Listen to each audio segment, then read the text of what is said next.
అన్ని రిజర్వాయర్లో నీళ్లు పెట్టాం. రాబోయే రోజుల్లో ఒకటి ఆలోచిస్తున్నాం. ఆంధ్రప్రదేశ్ రాష్ట్రానికి కొన్ని వనరులున్నాయి. గోదావరి, కృష్ణ, పెన్న, వంశధార నదులున్నాయి.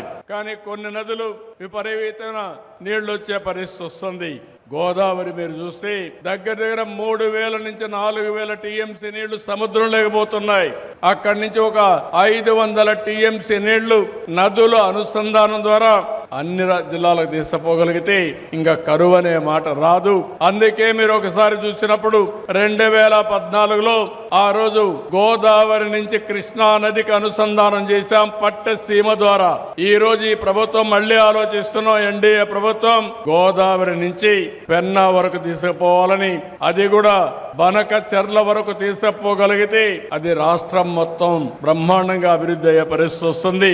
అందుకని ఇంకొక పక్కన గోదావరి నుంచి నేరుగా వంశధారకు కూడా కనెక్ట్ చేయాలని చెప్పి ఆలోచిస్తున్నాం. ఇది గాని జరిగితే రాష్ట్రంలో నీటి ఎద్దడి ఉండదు. దక్షిణ భారతదేశంలోనే నెంబర్ 1 రాష్ట్రంగా మనం తయారయ్యే పరిస్థితి వస్తుంది.